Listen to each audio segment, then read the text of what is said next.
May 12, 2022, today at 3:42. I am Tolulope Omokaya, the chair. We'll go ahead and take roll call, starting from the left. I'm LaPonda Edmondson. Nathan Spencer. Linda Davis. Thank you. As it stands currently, we do not have quorum, so we won't be able to vote on any items, but we will have an opportunity to listen, take report of the reports and public comment, and then we'll move any decision-making to the June meeting if we don't have any quorum before the end of the meeting today. Would anybody like to make a motion to approve the the April minutes? I'll make a motion to approve April 2022. I'll second. All right, it's been moved and properly seconded. All in favor to approve April's meeting minutes, say aye. Aye. All opposed? The ayes have it. April meeting's minutes have been approved. Are there any revisions or additions to our agenda today? The only adjustment I would make is us moving our staff action item to the end of the meeting, since we can't vote on it just yet. So hopefully, we have one member that said she may be a little late, so maybe she can come in time for us to go over that. Oh, and I just realized, point of clarification, I don't think we could approve the April minutes because we don't have quorum. We can't even prove that. Dang, Sorry. never mind. Sorry for the record. Sorry, Brenda. Never mind that. All right, do we have any public comments today? David? I believe we have 4. 4 public comments, all right. We got public comments, all right. So we're gonna go ahead and, we got 15 minutes. I know you said you wanted to hit route. Is that enough time, or do you wanna hold off? I can do it in 15 minutes. All right, we'll take it away. All right. So route we went through, I'm going to blow through this and then I'm going to have staff talk about the contingency plan for service reduction. So we talked about stop signs, bus stop signs and how those are going to look and where they're going. We talked about the Wake bus plan update. The study that's being done on Capitol Boulevard going north, and then we did not touch the RTA annual plan, work plan at that meeting. The big factors in the, hold on, let me get my notes. I've got this here. There's a reason why I have them. The big factor in terms of stop signage is that the city has found that QR codes can get used nefariously. So they're suggesting that we just keep the link on the signs, make it really easy. You can now, with a lens or with an Apple phone, it will pick up the code.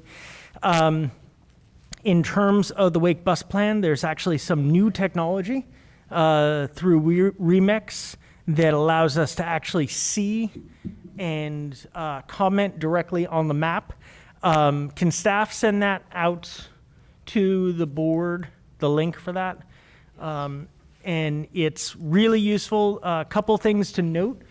There's a couple areas on the map that we're looking at microtransit as a way to reduce cost of running a bus for low service areas that might be possible. So please go on and take a look at those.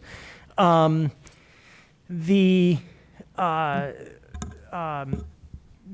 are a couple areas where we're looking at the arteries of the system feeding and sort of commenting on where we're going to need more service. So definitely take a look. This is the horizon between 2024 and 2030. So it's worth us taking a look and commenting on individually and as a whole. In terms of the BRT North MIS study, the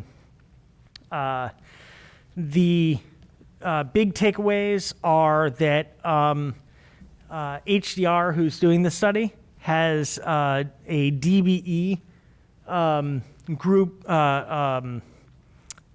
percentage of 18%. It is way higher than the city's requirement, which is very good. They're clearly listening to the board's sort of constant push on we need to get more minority-owned businesses involved in some of this stuff.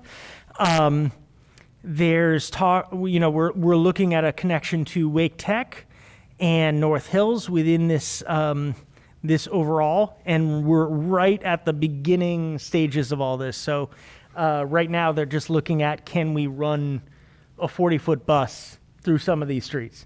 And if they can't, then we're marking off routes that cannot be done. All right, so that's the highlight.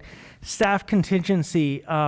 Basically, what we're looking at is we've talked previously about the fact that there's a staffing shortage, and there's a need for more drivers. My understanding is that we're 30 drivers short.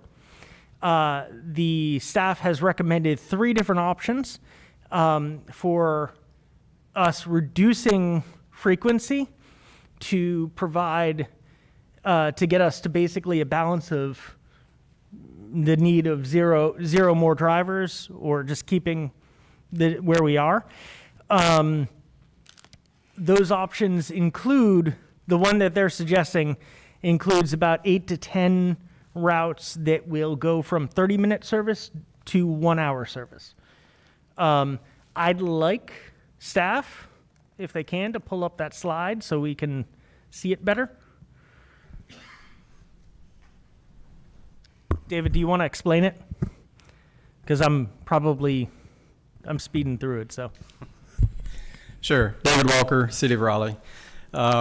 Yeah, so our staff used our current ridership, our transit propensity analysis that looked at all the demographics surrounding all of our routes.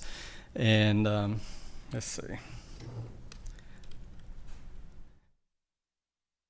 Yeah, those were the 2 main topics, the ridership and that transit propensity analysis, to determine what routes potentially could have frequencies reduced and still not overload the bus when it was running hourly. So we came up with several options to provide to Go Raleigh to review that would provide certain levels of reductions in the number of rosters that would be required to cover all the shifts.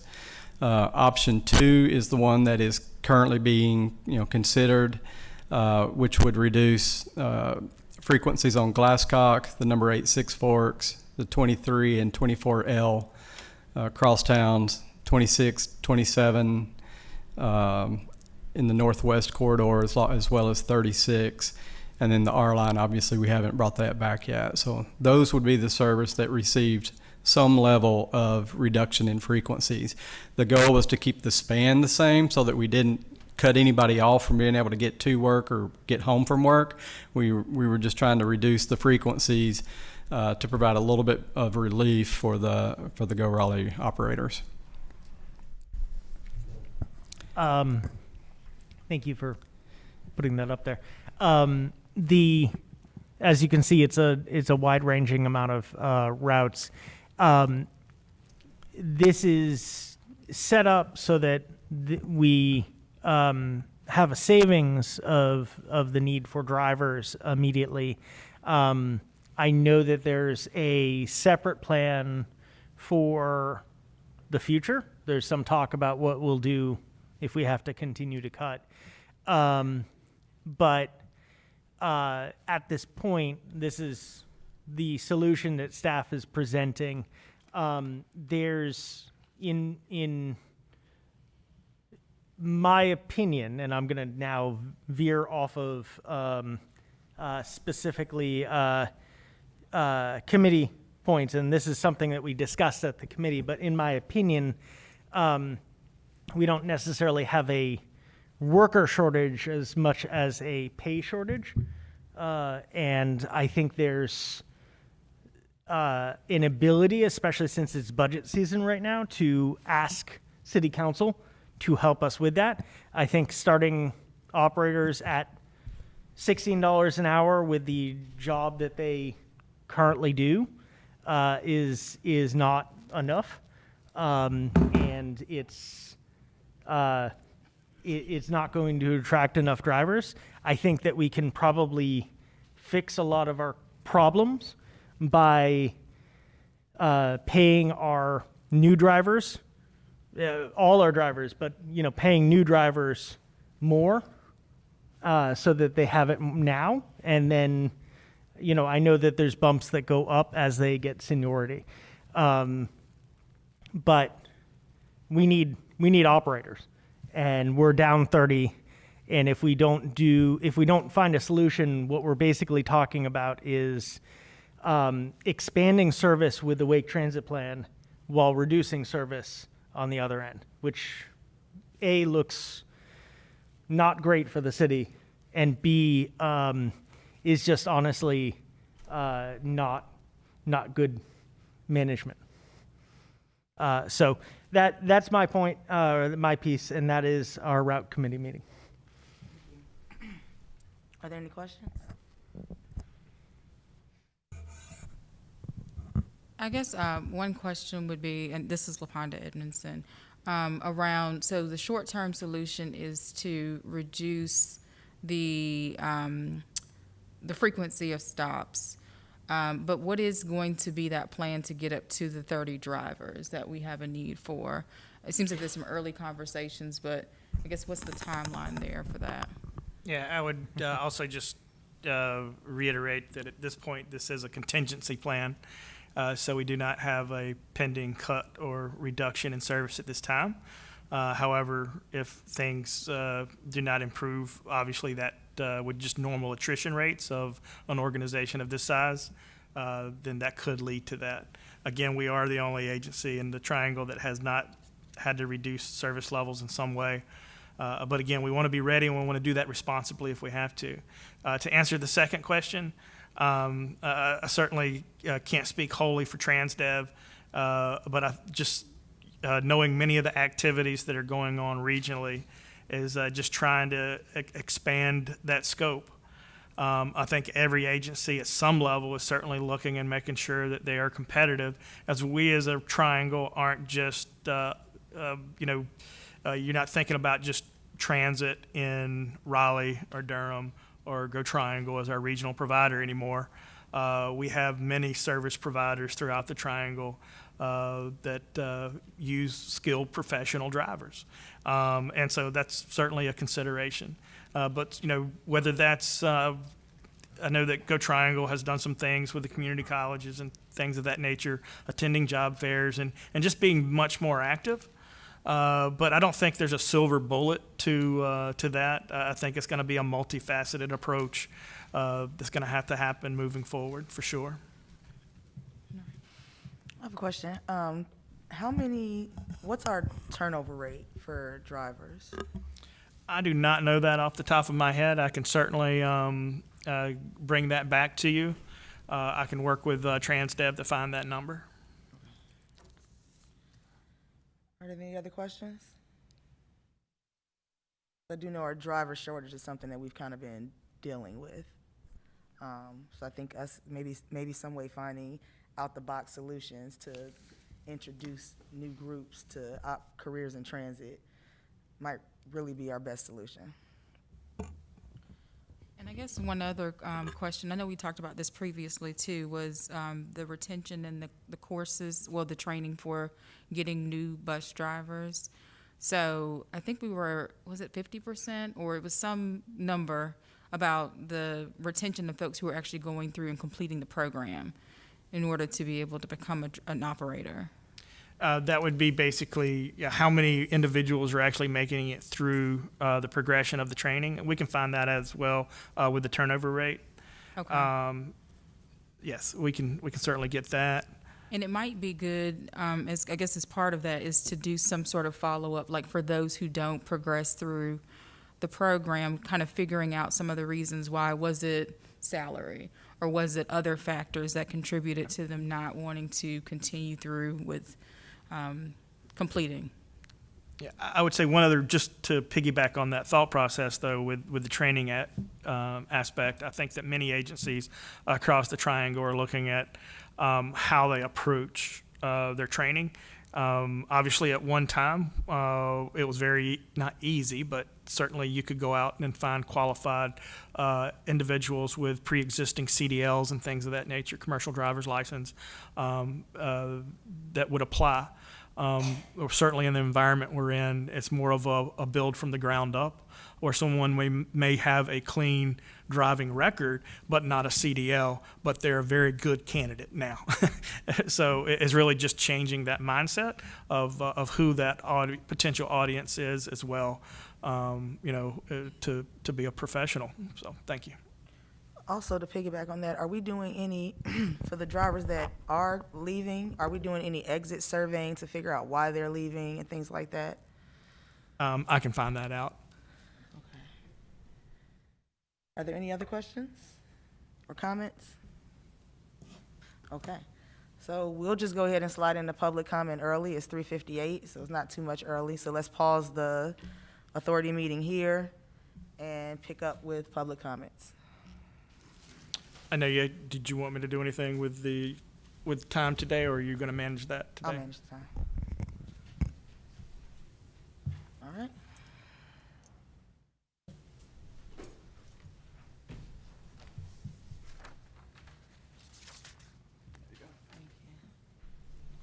All right, Terrence Dewberry. Please come to the podium, state your name and address. Do we have to do the address? Why do we do that? I don't know. Just state your name. Yeah, that seems. Give us your email address. We're going to send you a mailed letter. State your name and email address.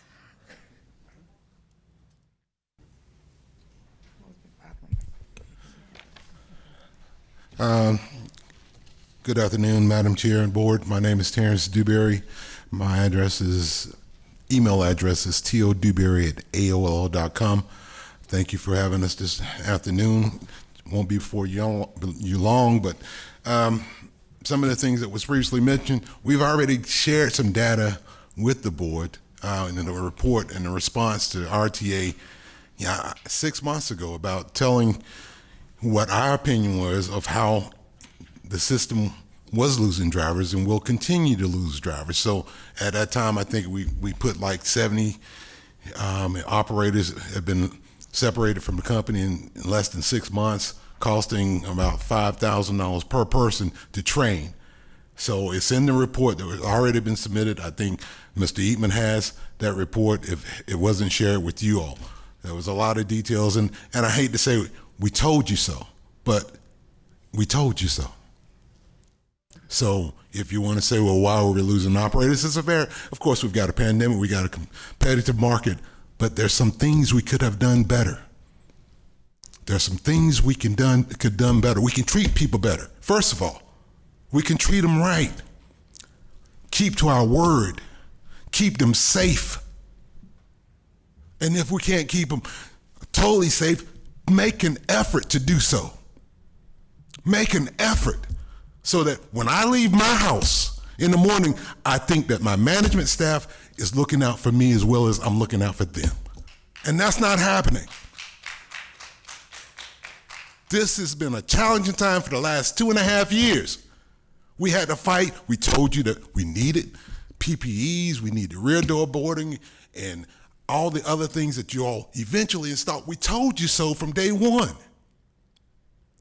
And then after we had that TTA experience, then that's when okay, we're gonna do all this. And then I came in contact with a potential one. So what we're saying is we've got to care about people first because we're in the people business. If you don't care about people, you shouldn't be in this business. We see all types of people every day. And what initially brought the concern on was safety. We started a safety campaign because we've had females assaulted. And then now we've got males assaulted. When will it end? We're used to have maybe a fight every once in a while, maybe once a year. Now we had 3 or 4 in the last 2 months. This is not the type of environment that's going to train and retain people. At least give an effort.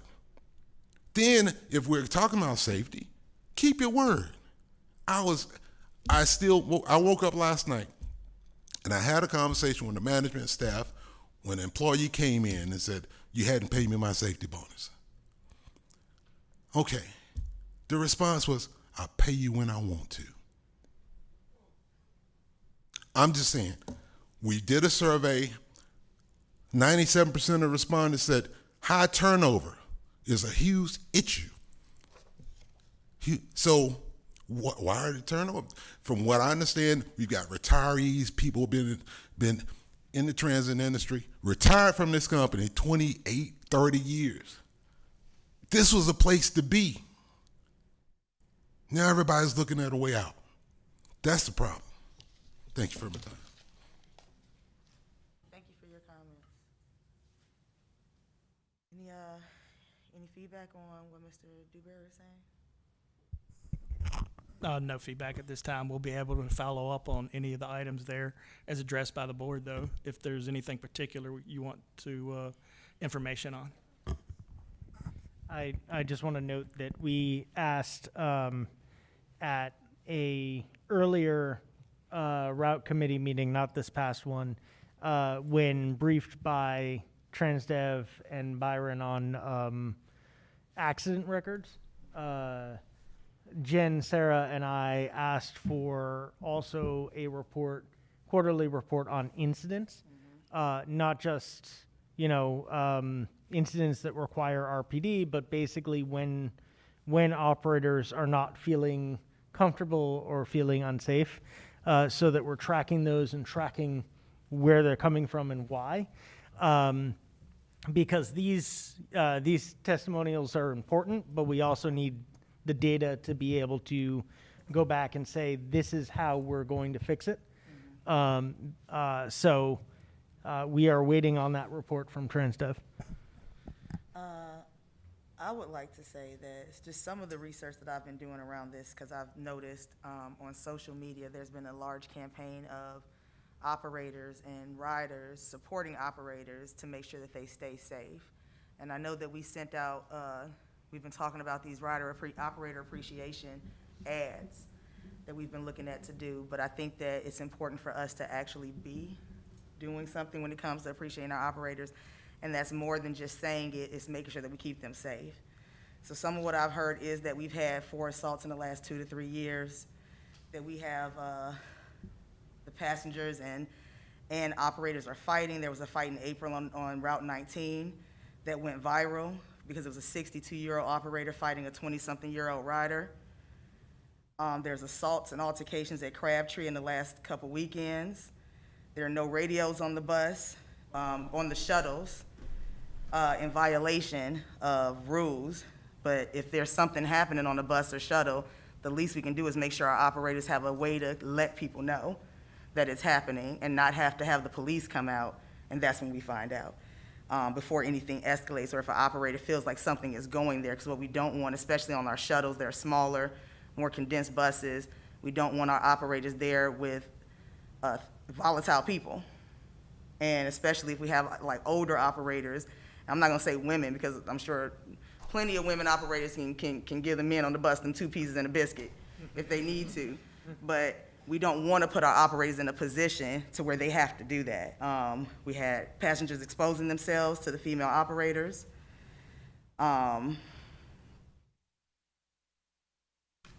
I don't know how frequently these incidents are being reported to the federal government or the city. I've been told there's some OSHA violations, and that Transdev is supposed to be posting those violations when they happen. And I don't know if we're doing that.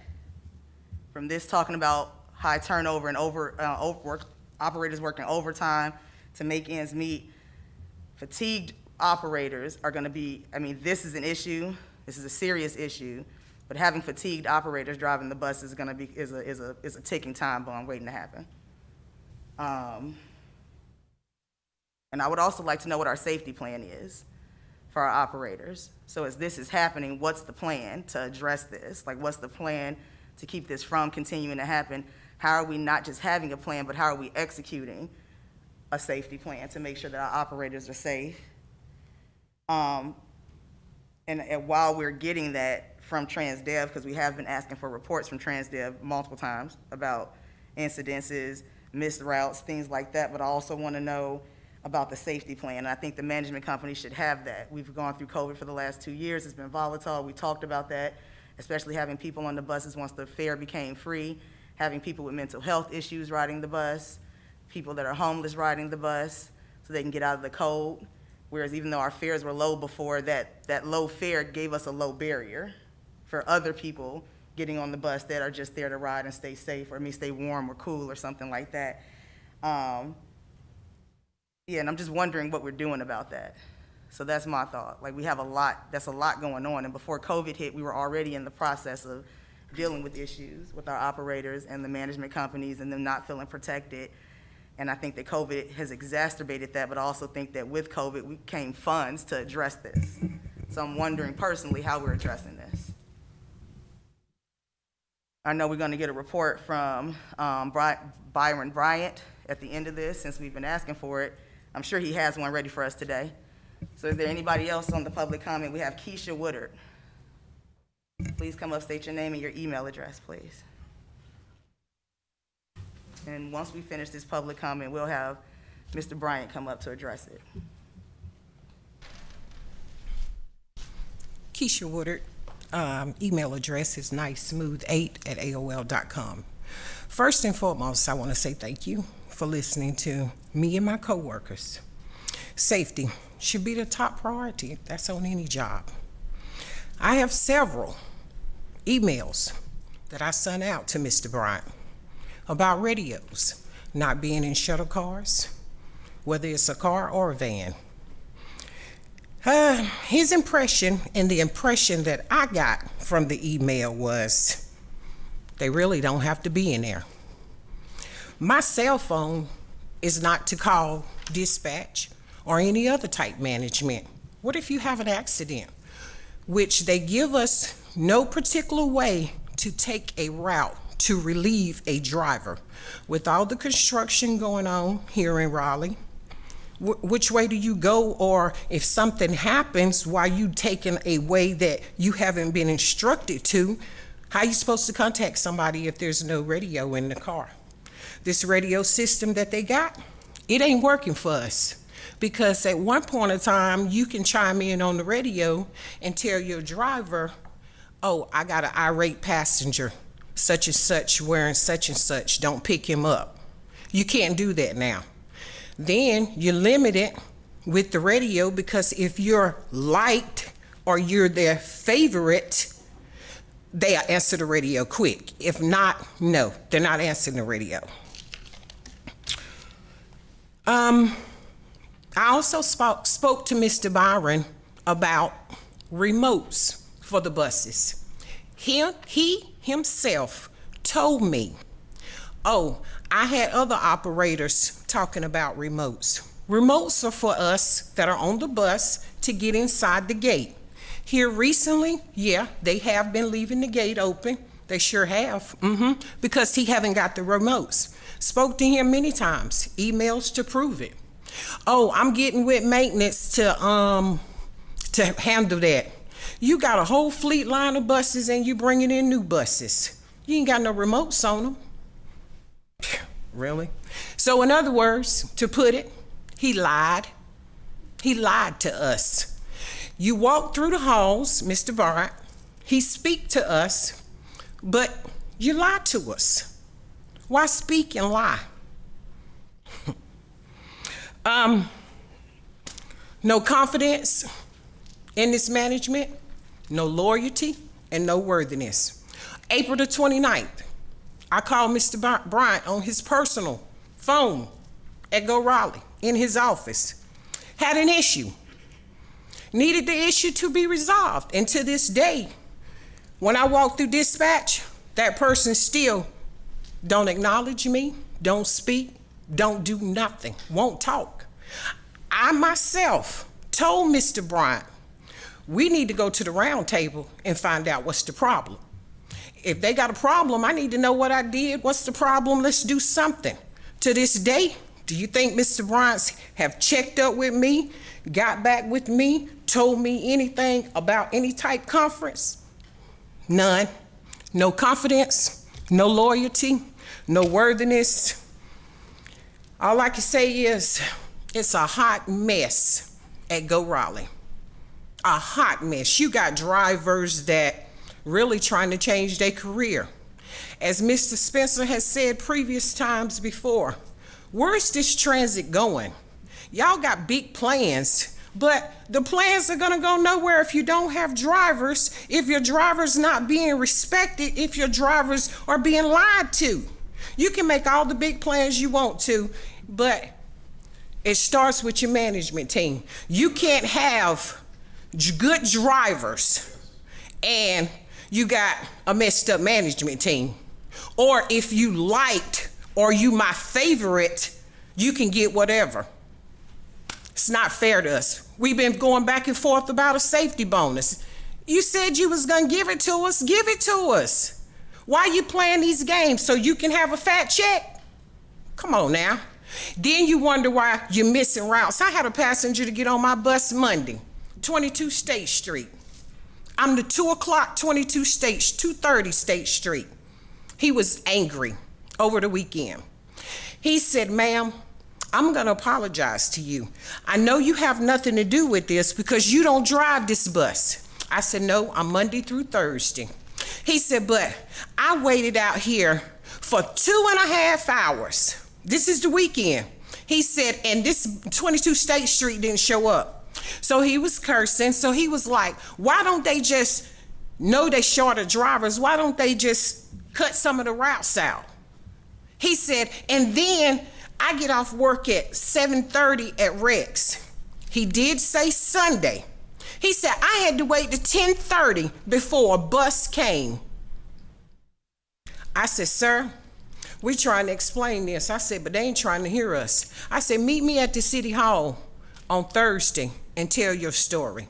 I said, because they ain't listening to us. And he was very, very upset.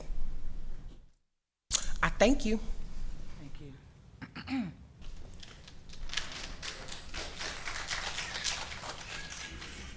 Any comments or questions to her statements?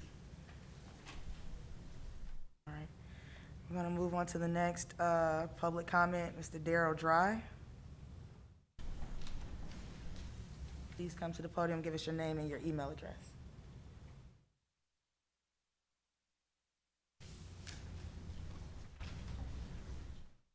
Carroll Drive, bus operator, Go Raleigh, d2.dd@gmail.com. Let me start this off by saying some of the passengers think that we think as operators that we're better than them. That's not the case. We're human just like they are.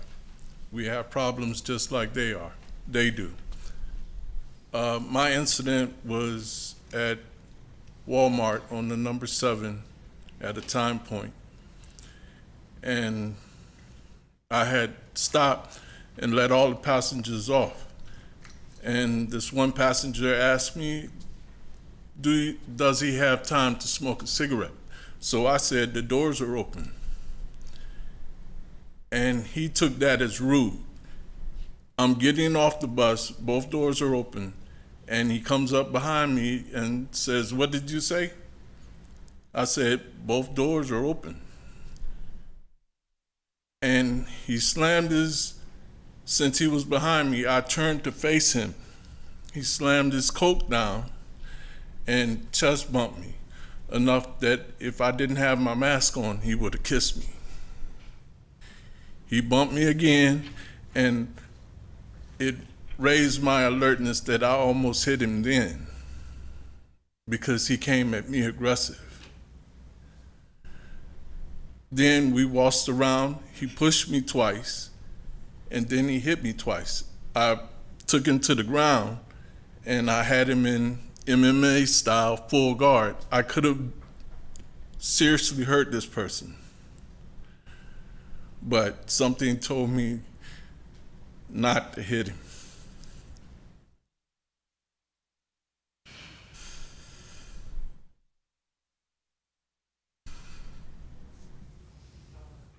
Okay.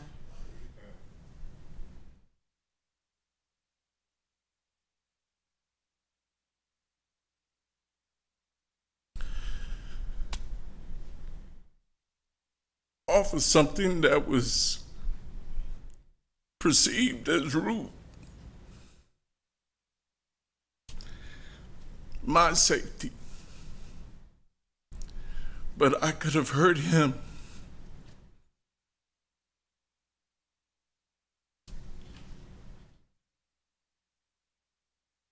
seriously. And I go through this every day. Why didn't I retaliate to give him something to remember me by?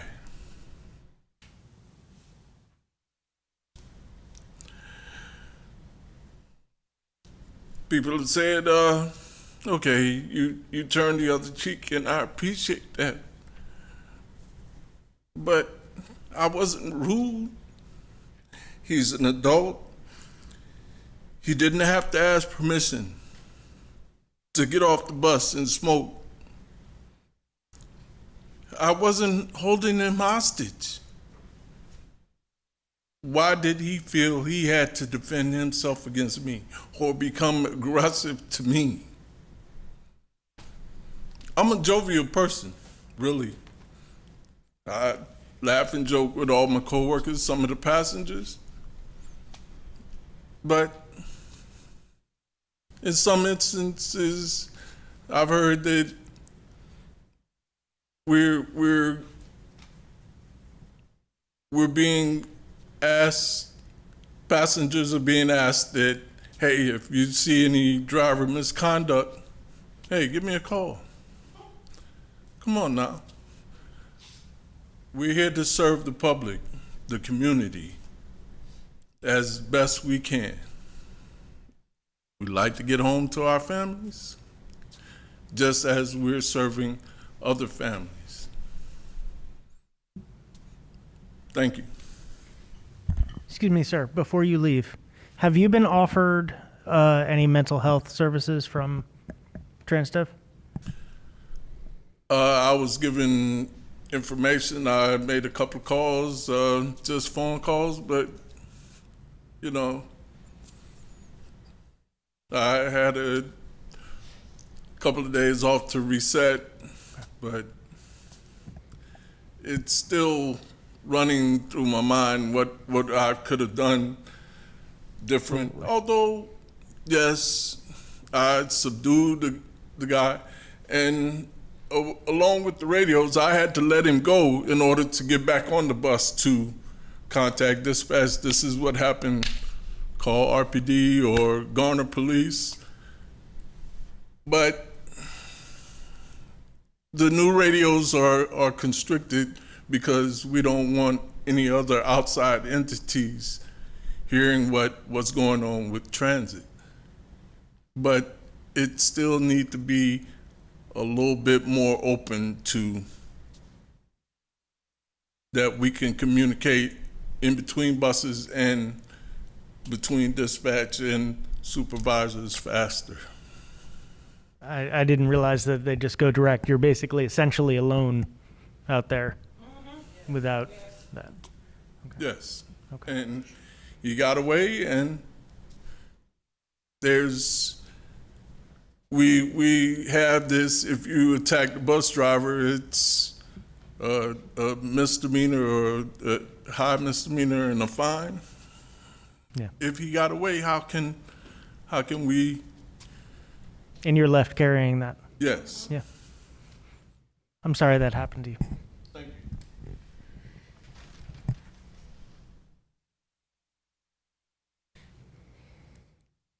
May I say? I think that what we're seeing a lot of in this is not fair to our operators in multiple ways, and I think that's very clear. But we're putting them in a really terrible position because, as Daryl has just said, like, he had to then make a choice: does he call RPD or Garner Police? This is clearly someone who's having a mental health crisis, who's attacking him. He's now responsible for that. He gets blamed for it. He's carrying the weight for it. And management just sort of looks at him as, you need to be responsible, all for starting pay at $16 an hour. This is what I'm talking about of terms of we have to pay people starting better because we can't ask them to be doing this stuff. We can't, it would be like walking into a Target and asking them to give you CPR. It's not fair. I don't even know what to say. Our operators shouldn't be having to deal with PTSD for doing their job. And it's,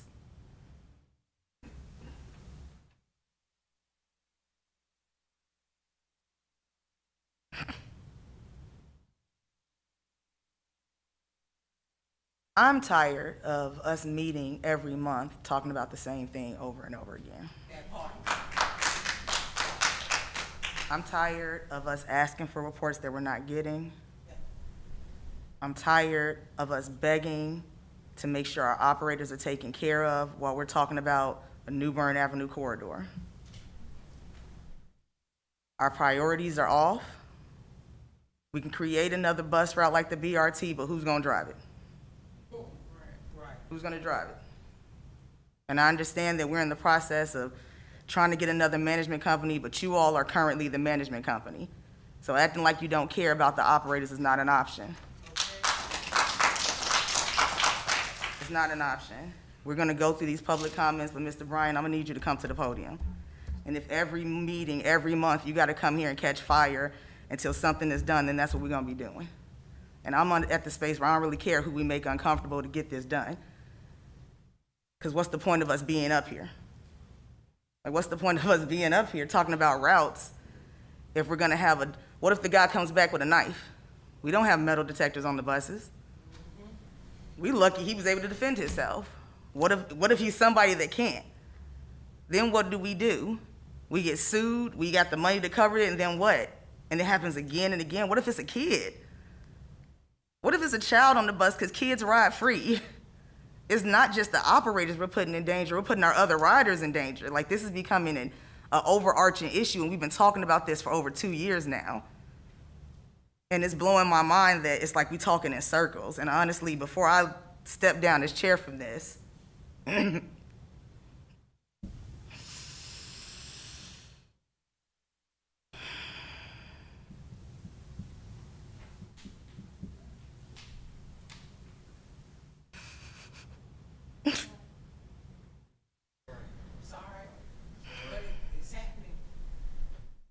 before I step down as chair from this transit authority, something gonna happen. Or it's just gonna be an uncomfortable ride the rest of the time y'all got me in this seat. That's the end of it. There's no space where we carry this home hoping y'all do something, and then we back here next month with the same thing. And asking the same questions, giving the same requests, having different people come up giving us the same stories.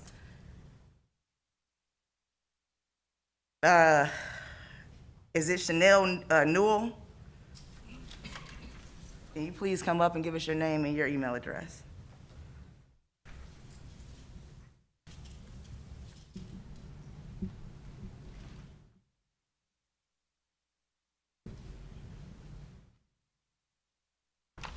My name is Shantae Newell. Sorry. No, you're good. My email address is favorforme31@gmail.com. I used to be an employee with Go Raleigh. I was there for a year and 2 months. I am here on behalf of the drivers. They are so unsafe. First of all, the radios, they're not open at all. Like, I can remember a time I was driving the number 12. There was a truck blocking the road, but I had already turned on the street. I could tell the other bus, don't come this way. You're gonna be late. They can't do that now.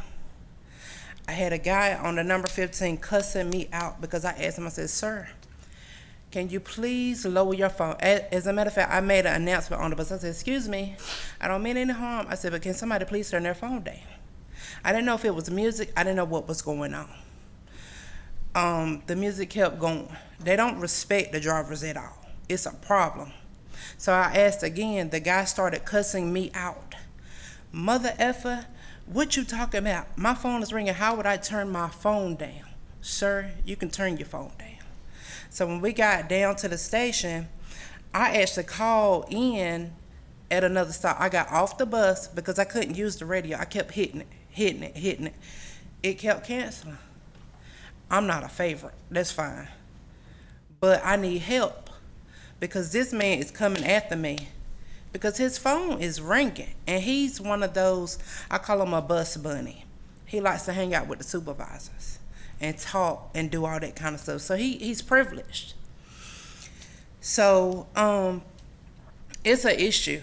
It's a major issue. I left Go Raleigh because there are so many days I felt like I wasn't gonna get back home to my family. There are days where I felt like, okay, I got to do this number one. Don't say nothing. Drive, get them where they got to go, and that's it. It shouldn't be like that. If it's something going on this bus, they should be able to say something. But they don't get no respect. It doesn't come. Management don't help you at Go Raleigh. I remember a dispatcher telling me, you're not smart, you're dumb. And I said, okay. So when I got the dispatch, she was gone home, which I told the head dispatcher about it. And all she did apologize, but why am I told I'm dumb because I threw a paper away? I'm dumb, ma'am, but you gone when I get there because you don't want that confrontation with me. You don't want to talk to me about that. It was no need. It's unnecessary. And the issue, I believe the issue really is somebody needs to hold to what they say they're going to do.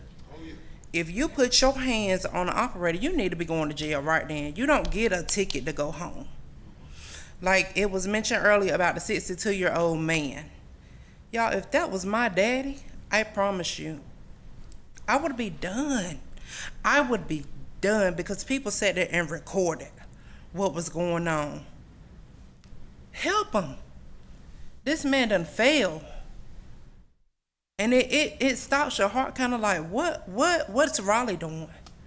What are we going to do next? Y'all had these meetings over and over and over and over, and it's the same stuff. It's the same stuff in Durham as well. Durham been going through. I used to drive for Go Durham. I didn't stay there long because, they real mental.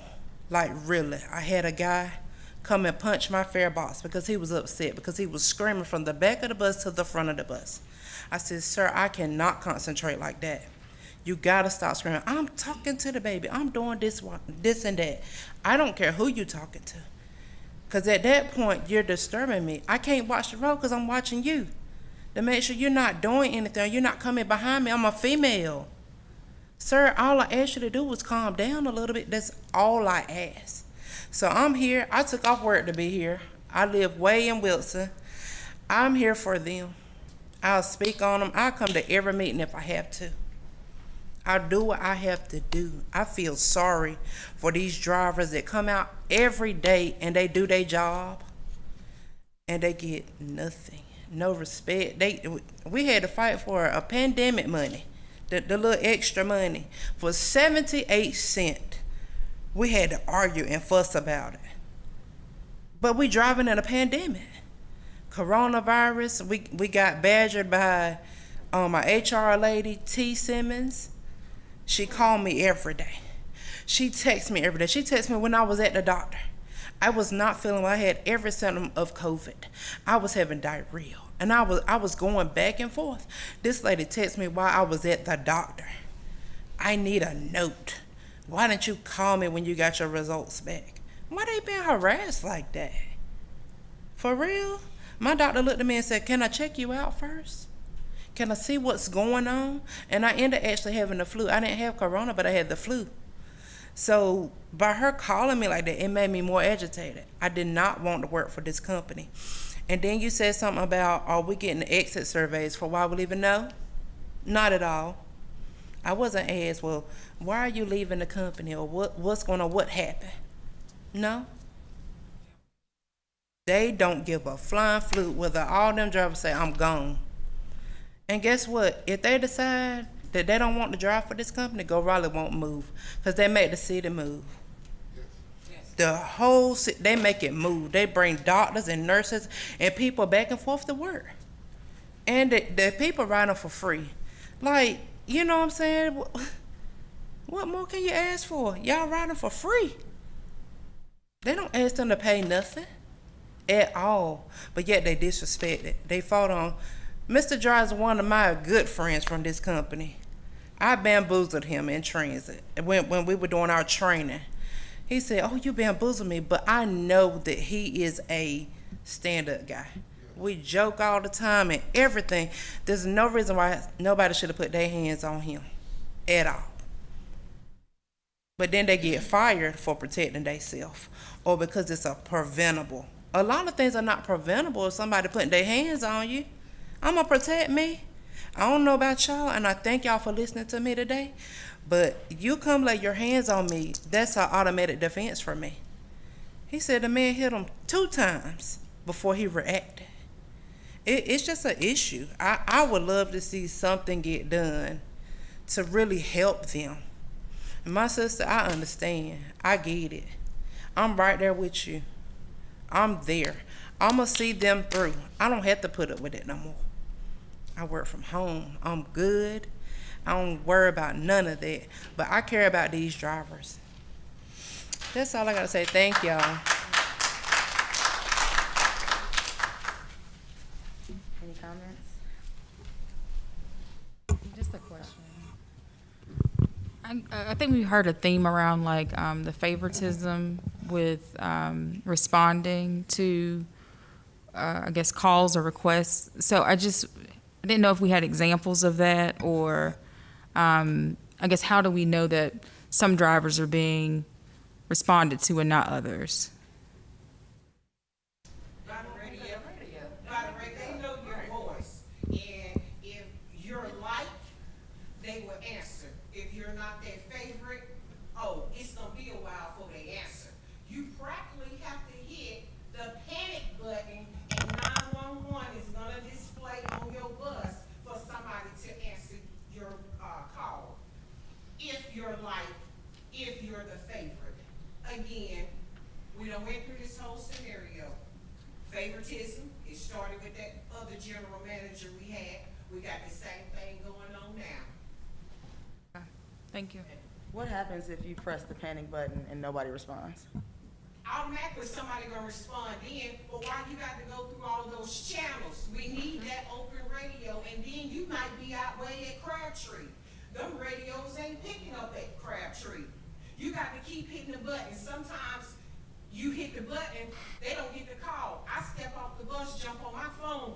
You don't see me calling you. You need to pay me for my phone service if I got to do all that. You need to compensate me. My cell phone is not to be calling dispatch. No, we ain't get that call. Well, I need you to change me out. I can't drive this bus. Oh, we ain't got no bus ready. Really? That's how they do. I'm suggesting y'all hit the panic button every time y'all need to talk to somebody on the bus. Okay, then you're gonna be in the office because they're gonna wonder why you hitting this panic button, and you're gonna have to explain that. So he hear it, do something about it. We talking to you about these radios, they ain't working for us. They working for dispatch because they get to answer who they want, when they want, and how they want. Then you being secretive. We drivers out here, we need to communicate with each other. One year the state fair was going on. All the drivers, we had open radios. Everybody, come on in, we got you, we gonna hold up the traffic. When state fair pop off, we ain't gonna be able to do that with these radios. You're gonna be sitting in traffic. These radios that they got is not working. I have a question. First, I'll just say, my husband works for the TSA, so when y'all talk about people complaining at you and coming at you and things like that, I know exactly like what that brings home, because I get it from him as well. So I have the utmost sympathy for those stories and everything you guys are saying. So I know I came in a little bit late. So my question, I don't know if y'all already addressed it, but I know that one of the reasons that we continue to talk about this, that we hear from Trans-Ev and from staff, is that there's some of this that we have purview over and there's some of this that we don't. and I get confused where those lines are, particularly when it has to do with equipment. So the buses are Go Raleigh's, right? But the management is TransDev. So who chose the radios? What control do we have over those things? Like, is this something that we can make an impact on? So the radios are part of the 911 system for Wake County. That is the frequency that we are on. So we're on the emergency communications frequency for all of Wake County. Now, how you operate radios depends upon the agency, and each agency determines how those radios actually operate. You heard some things about open mic versus non-open mic.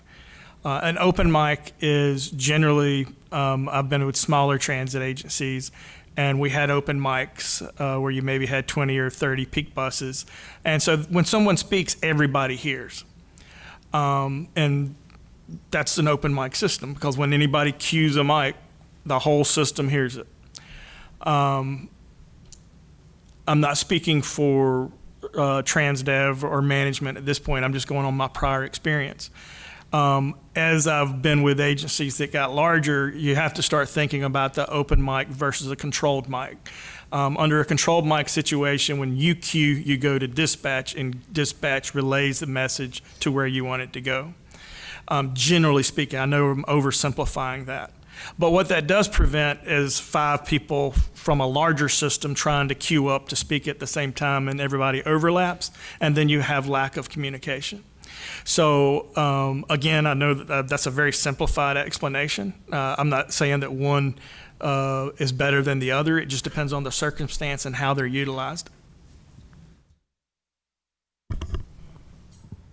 You have a comment? 689, 14,000 members have an open radio. Our largest transit system has an open radio to advise people of what may be coming. Protect them. We've had instances on the 11 outbound having an incident with a passenger, and the person went to the other side and called an inbound number 11 or 11L and assaulted that driver when that could have been avoided.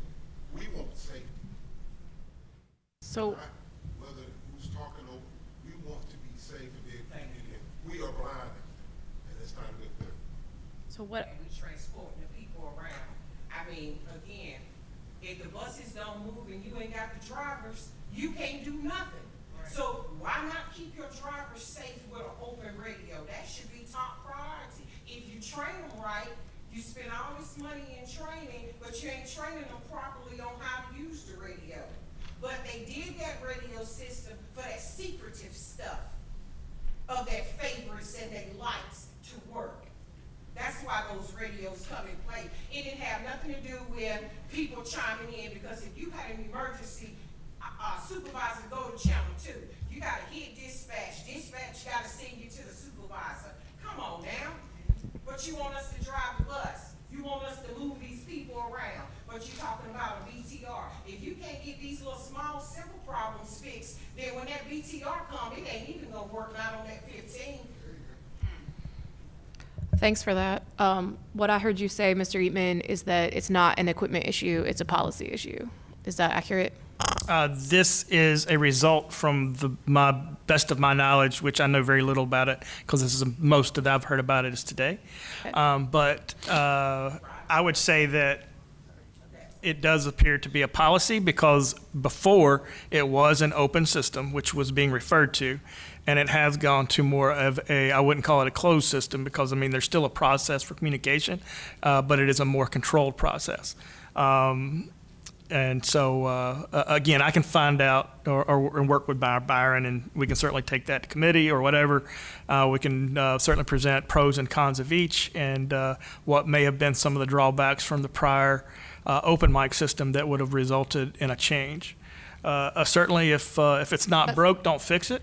Is that something that we have the ability to express our opinion about? I would say that certainly we want to understand from a policy standpoint, is that something that we have the ability to control? Yes. I would say that ultimately, operations is in the hands of TransDev. But certainly, if we have a compelling reason that there is or is not evidence that one is better than the other, then I think that's something that we would want to relay. I don't have that information yet. I don't know the pros and cons of both, and I don't know the reasons why one over the other currently is being utilized.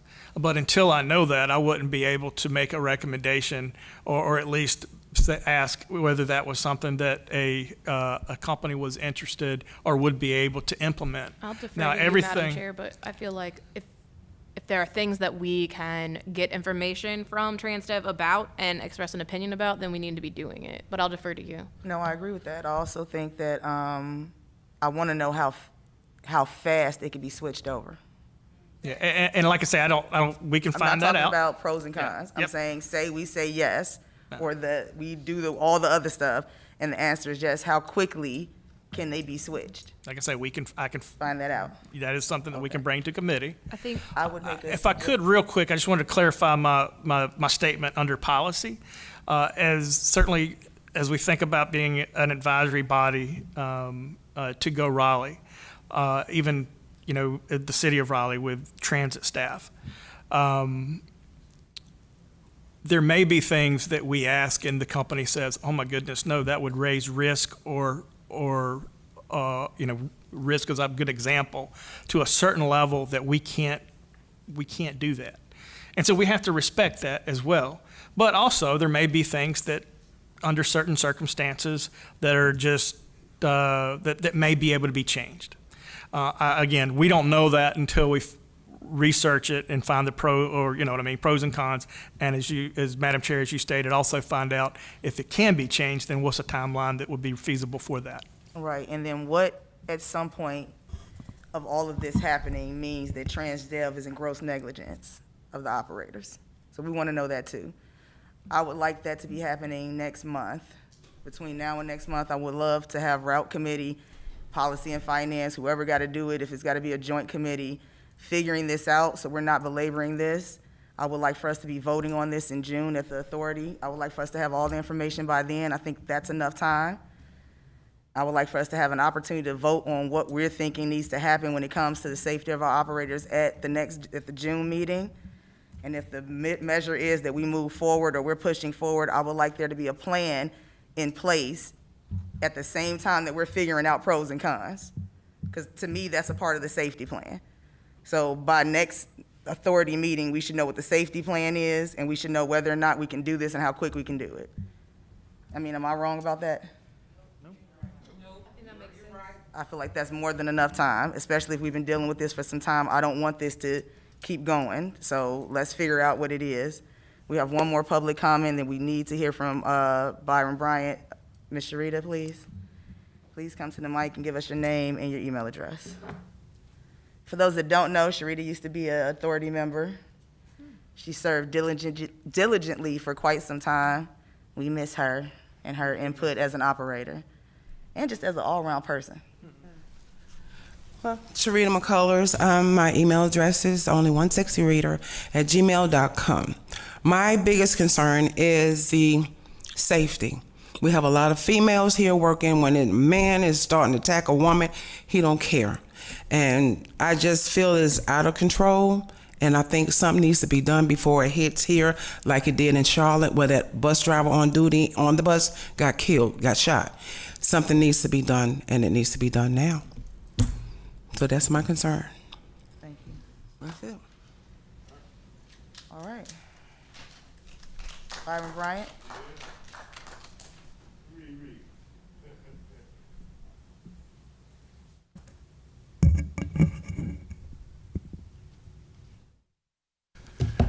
Good evening, Madam Chair and Board. There's a lot to unpack there that was shared. I don't think I can really realistically go through everything and respond to everything that was shared, but I do want to hit some general notes.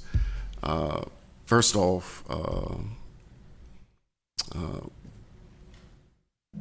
I too was very moved by Mr. Dry's testimony today. For those that don't know, I've known Mr. Dry for quite some time. We used to drive together at Wolfline. So I'm going to answer your question dry.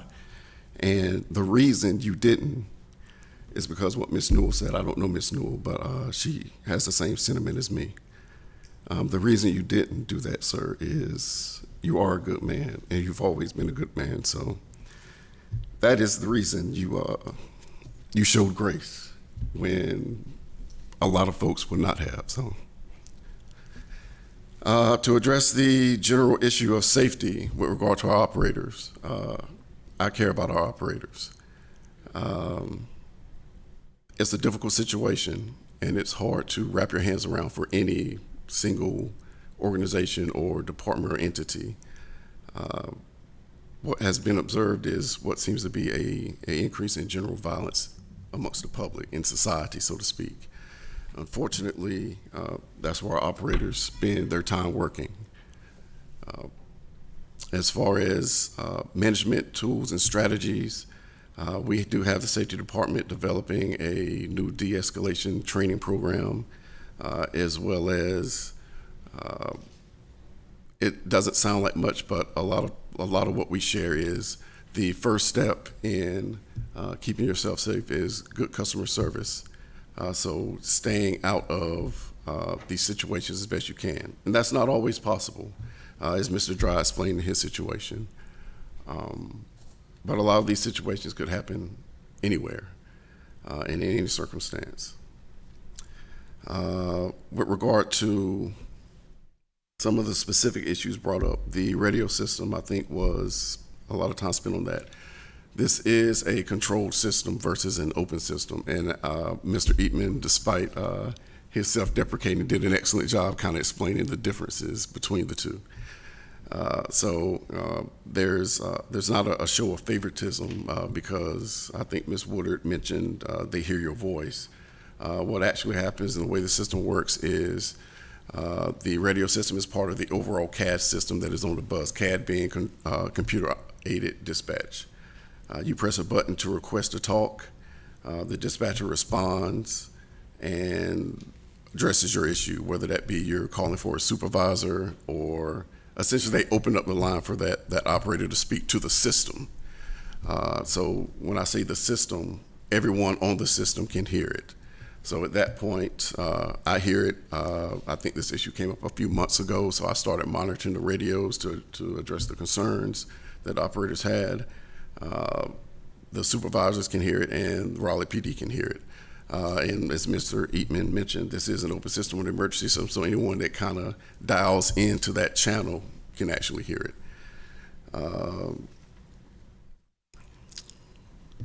All the buses do have radios. I think it was mentioned that some of the buses did not. Mentioning that the shuttles didn't have radios. Correct, and I think Madam Chair, that you took that to mean that we have smaller vehicles that don't have radios that carry passengers. That's not the case. So the shuttles are just for operators and employees to move between Go Raleigh Station and other locations and the station on Pool Road. To my knowledge, as I've shared with those that have asked before, there have never been radios in the shuttle vehicles. Nope. That's not true. We got vehicles now.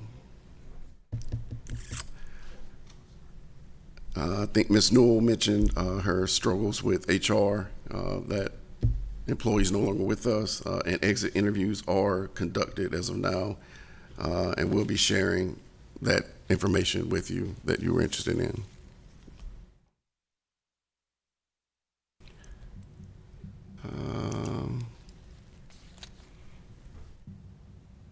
I think Ms. Wood also brought up remotes for accessing the property, the gates.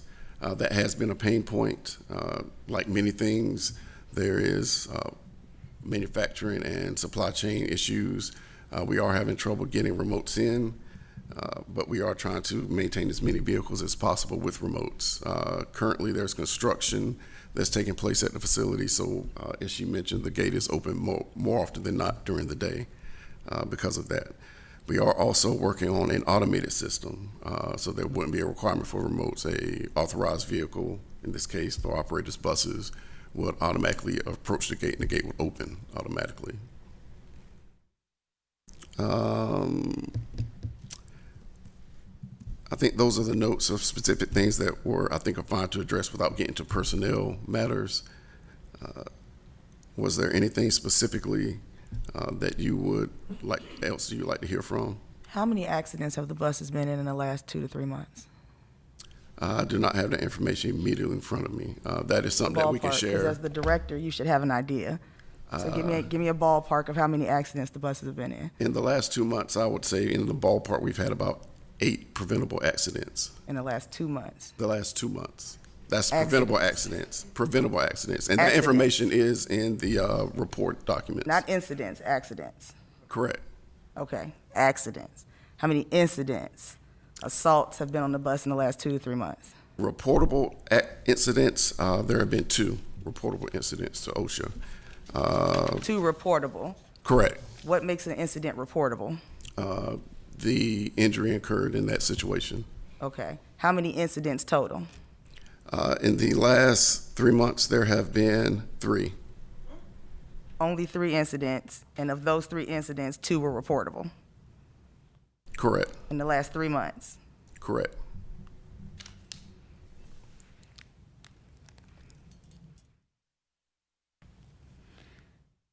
Do you have a report that we've been asking for in regards to all of this? So the report that you're requesting, go ahead, Mr. Eman. I'll let you finish. Okay. The report that you're requesting is something that we're working on. It's not something that is easily accessible. So this has to be built from paper incident reports that we receive from employees to gather the information that you're requesting. Many of the incidents are not reported. I'm just not sure how viable the data that you're requesting is going to be. Well, I know that we've been asking for months. Well, can I make a suggestion? Yes. That if we don't get a safety plan, incident reports for the last year, and a radio audit, and how much time it would take to change that over by the next route committee, that we ask that we don't hear from Byron until he fixes, until we have that. I don't Like want Byron him. don't care with us not hearing from him. He's cool with that. So I don't want to do that. Okay. Because Byron needs to be up here. Even if every time you up here, you telling us you don't know, and at some point you're going to sound incompetent. We've been asking for months. Mm-hmm. And you're saying it takes time to put it together, but we've been asking for quite some time. So really, it's not that it's not just that it's taking time, it's that you're not doing it. Like, you're not doing it. You know what I'm saying? Like, it's almost like you feel like we're asking, and we just up here as placebos, and then you don't have to do it because we don't pay you because we're an authority, and we're not Go Raleigh. But at the end of the day, Byron, this is going to become very stressful for you. If It's it already ain't stressful. stressful, well, you're going to add more stress to that. Because we want that. We want those reports from you. We want to know how many accidents. If you used to be a driver yourself, then this should matter to you. And I understand that you have a job to do now because you're with TransDev and it's a bit different from you being a driver. But your heart should be with these people. It is. Okay, but then it got to be more than words. It can't just be you up here saying that. Because if we've been asking for reports on incidents and accidents and you're not putting it together and giving it to us, but you saying your heart is with them and you saying you've known Mr. Dry for how long and he's a good person, this man shouldn't have to be a good person to not beat somebody up. Madam Chair, he did provide the reports for the vehicle accidents. He went over that last month, and those are in this month's agenda as well. Okay, but we asked It's about incidents, not the just incidents. accidents. That is true. I think that as he stated, they are working on that. Again, just knowing how reporting works at a very unfortunate level, because we do a lot of reporting, is that certainly, as he stated there, that is non-traditional reporting. I do understand. I don't understand I don't want to get in the middle of that, but obviously there are things that we report on a quarterly and monthly basis, and some But I things that feel we you, don't. But we've been asking for a while. I So I'm understand glad that that. he did it last understand. month for accidents. To be clear. Hold on. Give sorry. me 1 second. Yeah, go ahead. We've been asking for some months. I'm glad that Byron did it last month and did accidents Even though when I asked him how many accidents, he seemed like he couldn't tell me in the last couple months. And I don't want to be stopped from holding this man to task because this is a part of your job. We up here every month as volunteers. We the ones in here that don't get paid. But we caring about what's going on here. And if you used to be an operator, you know how it is. You know how easy it is for something to pop off on the bus. You know how stressed the operators are. At every iteration, in my thought, if you're, like, I think it's a great idea to have an operator move up to be general manager of the system, because then it would seem like a person who gets what's going on is at the helm of at the helm of taking control of this. We have the opportunity to be one of the best transit systems in the state. I believe that Raleigh has the ability to do that if we act like we care about the things that we need to care about, and not just care about what it looks like on the face and the things we can put in the paper that are splashy, the new stuff that we doing, because we doing a whole lot of new stuff and we building on the mountain of trash. So then at the end of the day, what are we really gonna do? And who's gonna ride the bus when there are no operators? What if the bus operators decide to go on strike?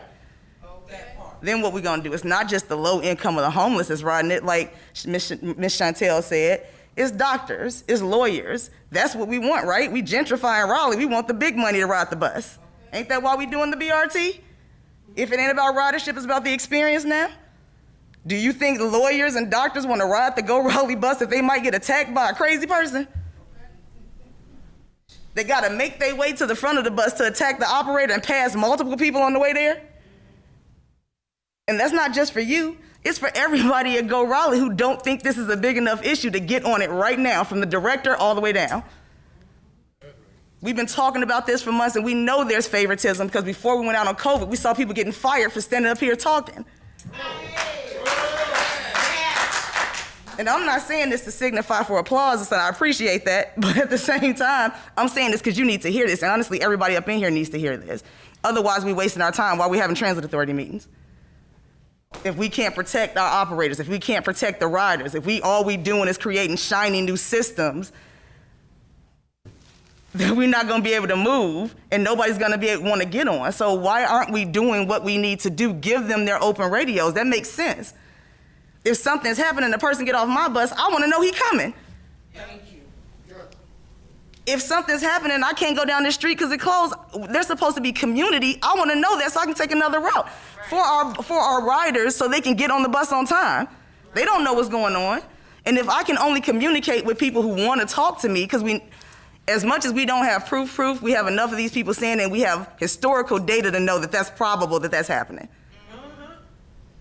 So what are we doing about it? And I'm not trying to just be up here just to make somebody feel bad.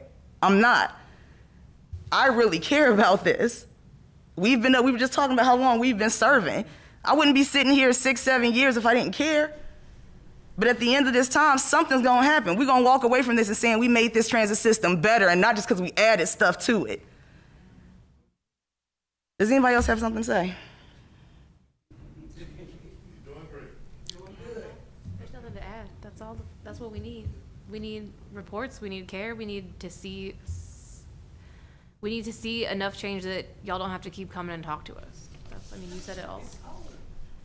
We changed general managers. We changed general managers. We were happy to have you as a former operator, because we felt like she didn't understand. We saw favoritism. We saw it, and we saw it with our own eyes. So ain't nobody gonna tell me I'm a liar. We sat here watching it. So I'm challenging you, Mr. Byron. I'm challenging you to step up to the plate. And I know that we sitting here with trash and trans dev, and that may take some of your gusto away from doing something. I know we saying we want to change management companies, and that may take some of your gusto away, but right now, y'all the management company. Right now, we got kids on the bus, we got people on the bus. Right now, we need you. They need you. These are your comrades. You used to be an operator with them. Do you think they looking at you like a champion in that seat? Do you think they were happy when you got there? Yes. How do they feel about it now? Be real. How do you think they feel about it now? I think that we're not hearing from everyone. Come on. Come on. Come on. How you think they feeling about it now, even if we're not hearing from everyone? We've been hearing enough, not just from this group. Every meeting, we hearing this. Every meeting for the past couple of years. I think that a lot that was shared today had more to do with safety involving societal norms changing, not so much about management policy and those sorts of things. As societal norms change, what do you think needs to change with it? Policy, right? As societal norms change, where they're facing things they didn't have to face before, then that means that we should be changing with it to meet them there, to meet the norms. If it's a new normal, we can't be at the old normal. We can't be on some 1999 stuff and it's 2022. Society is changing. We change with it. We talking about a world-class, state-of-the-art transit system here. How are we doing that if we're not doing this? I don't want to rag you over, well, I kind of do, but I just want you to get what we're trying to say here. Please, next meeting, let's be done with this. Let's figure out this safety plan. Let's get an incident and accident report. Let's figure out what we need to do about the radios and how we can change them. At the end of the day, if that's all we get done is they feel safe because they can call somebody, then we got to do that. We got to do at least that. We can't, every time they ask for something, say we can't do it. We got to wait for policy. It's not in our purview. This got to take some time. We got to figure it out. We need a cost-benefit analysis. At some point, we got to do something. And before you leave and step down, it should be on you. You should want that to be your legacy, that you looked out for these people. That when TransDev is done and we move on to the next management company, you can say when you leave that you did that for them. Not that you was just toting the line for TransDev. You was just doing what you needed to do. I was marketing reports. I did what you, that you went above and beyond and made sure the operators were safe, because that's you. Would you want to have to put somebody in an arm bar? Because he asked for a cigarette? Would you want that to be you? And how would you want the response to be if that was you? Do you want to be the 62-year-old man fighting a 20-something-year-old? And what would you want the response to be from your management company and the staff if that was you? That's how everybody needs to be functioning. Not that that's not me and we got to figure out what we're doing, what's the protocol and how can we change policy and can we change policy? What would you want to happen if it were you, and I want you to start doing that? I believe I have, ma'am. It's easy to speak passionately when you're not actually in something from the outside. So I met with those operators after they had those incidents, and I advised them of how to seek assistance, and those things eat on me. I know you feel as though maybe they don't because you don't feel I'm active enough or not doing the things that you think I should be doing. But like you mentioned, we all have a role and a job to do, so to speak. So I absolutely toe the line for my employees. I represent Go Raleigh, and I represent its employees more so than I do TransDev completely. Maybe to my detriment sometime, to be frank with you. I'm sure there's things going on behind the scenes we don't know. I'm sure in some measure your hands are tied because you can't do everything. And unfortunately, you the one up here gonna have to take the bullet for it. Unfortunately. And that's the way it's set up. But at the end of the day, you and I both know, we all know that something's gotta be done. Don't we? Not saying that you're not doing anything, but we know something else gotta be done. I'm not expecting you to answer that because I understand the role you may be in, but we know something gotta be done. We can't keep having this conversation. It's been over 2 years, even before you got in the seat. So you can imagine how frustrated we are, and we can feel their frustration. So can we please have something by next month, please? That's saying we moving in the right direction, start answering these instead of saying it's not everybody. Because we hear it enough that it's a good number, and it don't matter if it's not everybody, it's the least of thee that we need to take care of. Thank you. Does anybody else have anything to say? Thank you. I would just end by saying that I think that, a lot of management, as well as the drivers and everybody in operations, period, been a tough couple of years. They've all worked very hard. I know that there's things that there's a difference opinion on, and I know that there's things that can improve. There's always room for improvement, 100%. But I would just say, again, I think they all work at every level very hard, and let's just don't forget, let's don't forget that.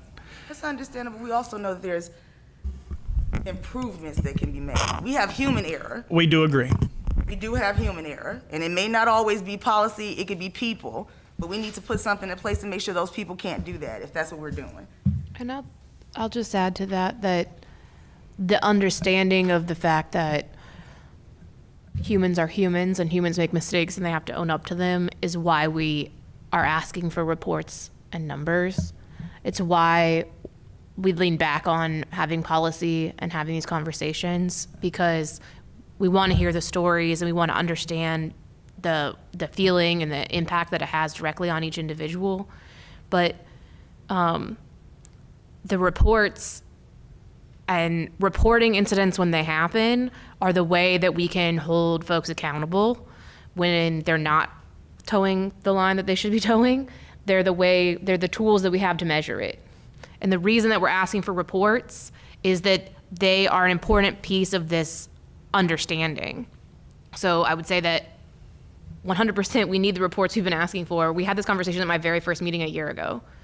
I asked for these reports and I asked them to be included mandatory for the next contract for a reason. Because even if you just give me the report you gave to OSHA 6 months ago or 4 months ago or whatever, we should be able to see that.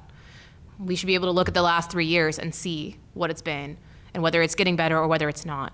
And then I'll just say to the operators, because those are the tools we have, please report them. I'm sure that that's extra work. I'm sure it's paperwork when you get off, and I know what that's like, but if things are happening and they don't get borne out in the paperwork, it's hard for us to help. I got one question.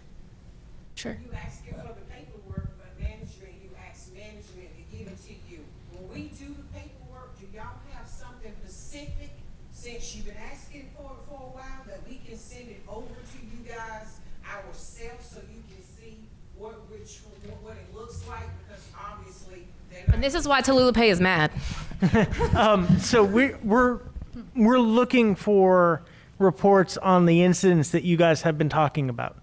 The points when you feel in danger, the physical interactions between the unwanted physical interactions between passengers and drivers.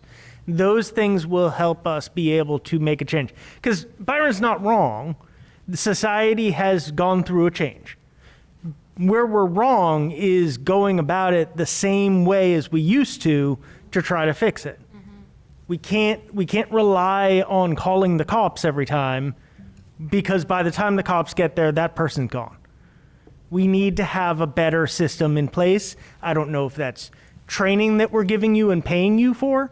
I don't know whether that's tools that you have. Maybe it's a mental health emergency system. It's whatever it is. We don't know, because we don't have the data that allows us to go to the table and say, this is happening. Just one last final comment, Yeah. and then I'm gonna be done. We employees at Go Raleigh, whether they ATU, union members, or non-union members, have brought suggestions to this management to help us decompress. Like, okay, let us talk to somebody. I even said to management, let's have physical therapy. Get somebody here for physical therapy. You paying a nurse to put a temperature gauge on our hand, and if you tell her you sick, she still say have a good day. So why you can't pay for physical therapy on our own personal time to come in, sit, relax? You got the space. Give us some. You got people. I just had surgery on my hand. You got operators out with knee surgery. Give us something to let us know that you appreciate us moving the city. It's nothing. You won't even pay us our safety bonus that we rightfully deserve. Why? I heard that down here and y'all was talking about giving us some more money or checking out the money. Why we ain't got none of that? Really? But you want us to keep driving and getting assaulted. And you got to be the babysitter. And you got to coach them. And you got to give them directions. You can't watch this traffic.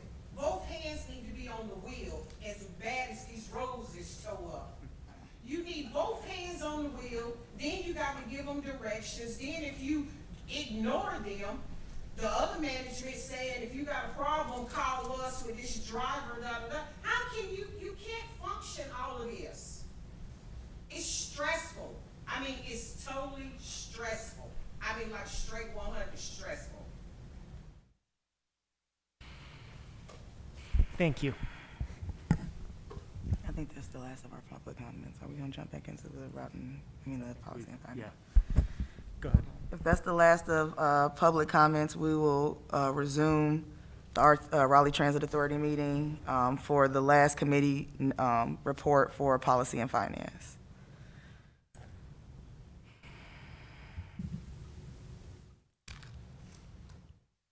Hello, Andrea. Hi. Are you gonna do the report for us? No, ma'am. I'm just running the slides. Oh, okay. Who's doing the report? Well, who's gonna do it? My big job. Oh, okay. So looks like we're not gonna do the policy and finance committee reports. I'll be glad to just step through the items at a staff level, or we can certainly cover that at the next meeting, however you'd like to handle that. I suggest we cover it at the next meeting. Is there anything that's pressing on that one? There is not an action item, the TransDev contract amendment, which is a parallel to our RFP, which goes on the street immediately following the county commissioners meeting on Monday, was the only item. The chair of finance and policy, Joshua, just reported that out in the meeting as information. So we were bringing that today just as a report out as information. The other items were, again, just informational items presented by staff. So just to make sure I'm clear, because I think it's relevant to the conversation we were just having through public comment, the revised RFP for contract is being published. That is correct. So we did restructure it as an operations and maintenance contract and not a management fee contract. Obviously, the industry has changed tremendously. We are also including Go Raleigh Access as well as Go Raleigh within that solicitation. So it will be a single contract for fixed route services and paratransit services. And it will also have a joint procurement component where we will be joining with Wake County within the paratransit component of the contract, which is good for both of us because both of us can hopefully leverage better services by combining our forces. And what's the deadline for companies to submit their responses to that? We expect for that to be released after the county commissioners approve our joint procurement on Monday, if all goes well through their process. I know Mr. Walker might have some dates, but I do not currently have the dates for when that will be solicited and when proposals are due. I'm sorry. Yeah, tentatively, we've got it set to be released on the 19th. It has to go through procurement. Once the Wake County Commissioners approve the ILA. So I believe that's either next Thursday or Friday. And I So can't you're remember. giving folks 60 days, 90 days? Like, what's the deadline for them to get back with proposals? It's going to be, it's going to be close to a $50 to $60 million contract. 60 days is probably not enough time for anybody to put together. I was just throwing a number out there. Yeah, I think right now I've got it set at 3 months. You know, we put it on the street. About 3 weeks later is the deadline for, well, actually we have a pre-proposal conference. Then there's a deadline for questions. Then we need about a week to respond to those questions. At the last RFP that we put together over 400 pages of responses. So that was a $4 million contract versus a $60 million. So we'll need some time to get all those responses together. And then I'm thinking the final proposal due date will be sometime early August. Not holding you to that, just wanted to get an understanding of what the scale Right. was, because it's changed so much. And then can we just get reports back, either to this body or through finance and policy, when the meetings occur, so that we understand like how many companies are interested as Sure. we go through this? Absolutely. Okay, thank you. The way we'll release it is just a real brief advertisement and telling them to contact me to get the actual RFP. Mm-hmm. So I will know everybody that has the RFP, and so I can respond, immediately, give updates each meeting as we get additional requests. And do we have access to that as well as the authority members? To the RFP? Yes. Absolutely. Okay. Thank you. We're still putting final tweaks on it. When it's done, email us. Yeah, we're just mainly all we've got to do at this point is get those dates set based on when the county commissioners give their approval. It was actually on their agenda 2 weeks ago, and it got pulled. So hopefully it doesn't get pulled next week. Thank you.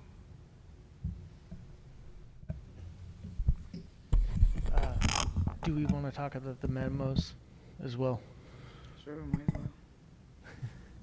as well. We've lost. I'm just drained. Yeah, you seem like you've lost the steam. It's hard to do anything else. That's why I kind of feel like we should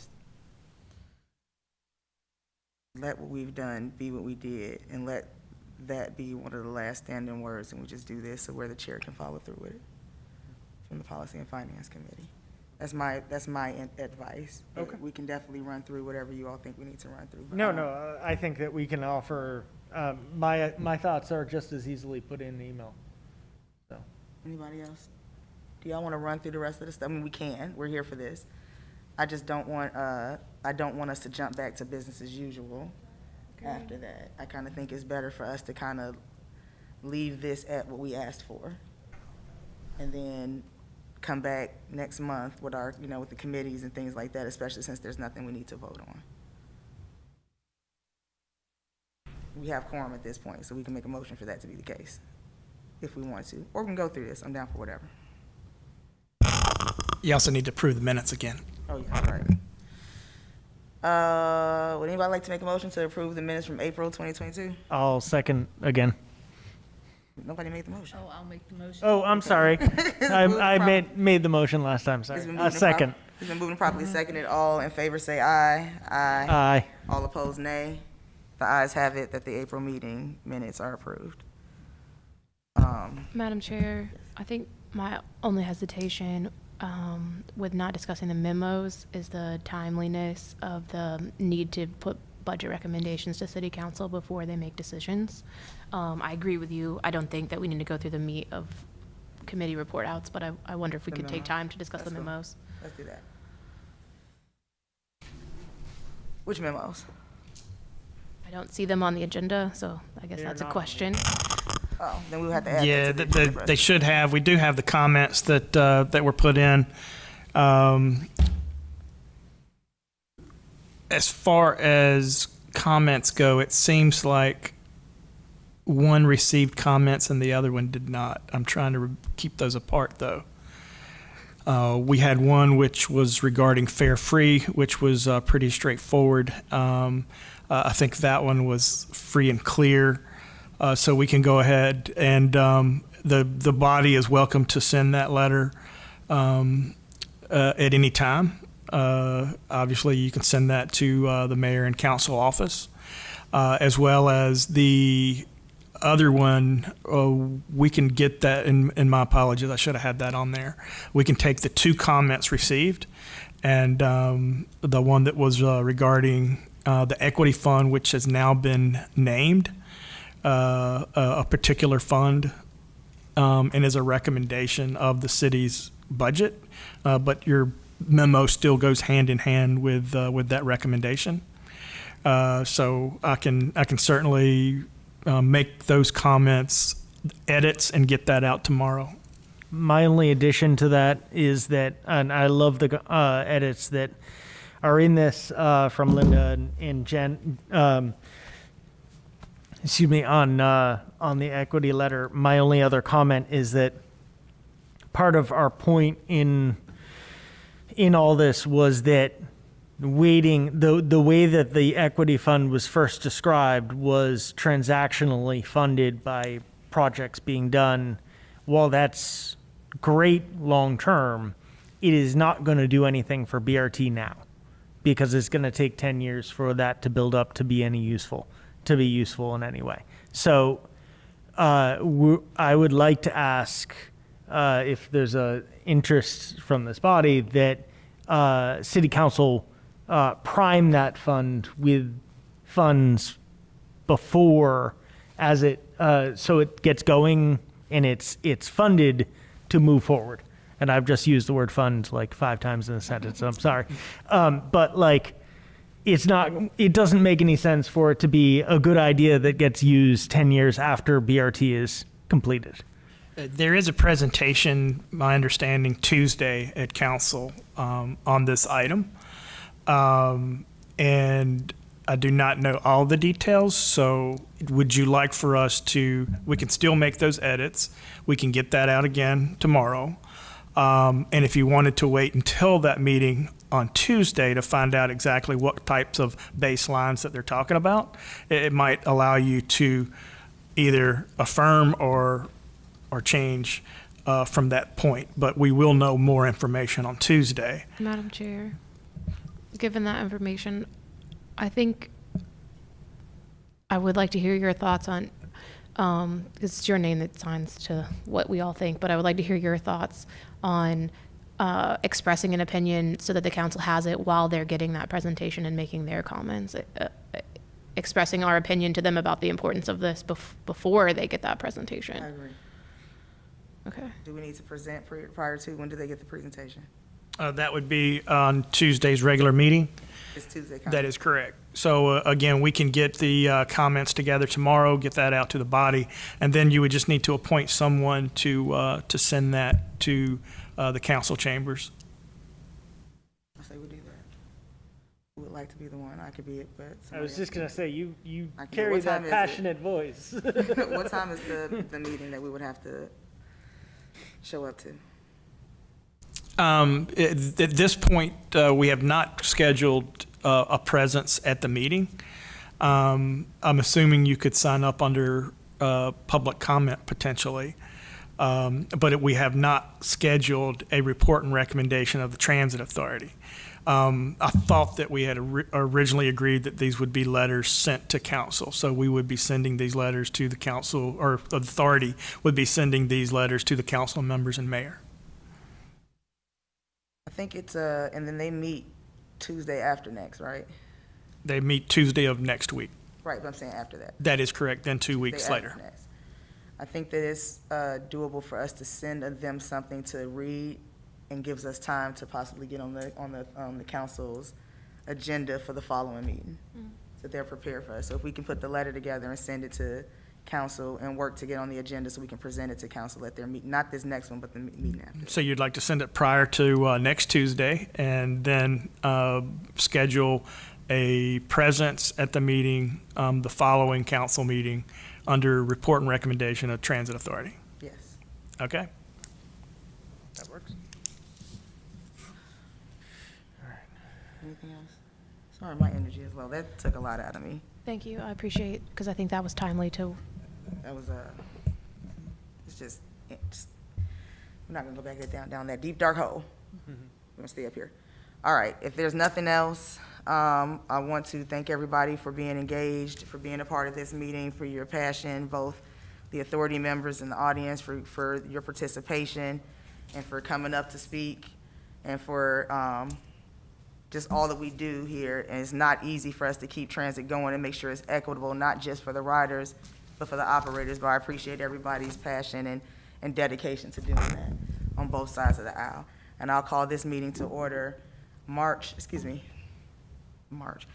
12th, 2022 at 5:26 p.m.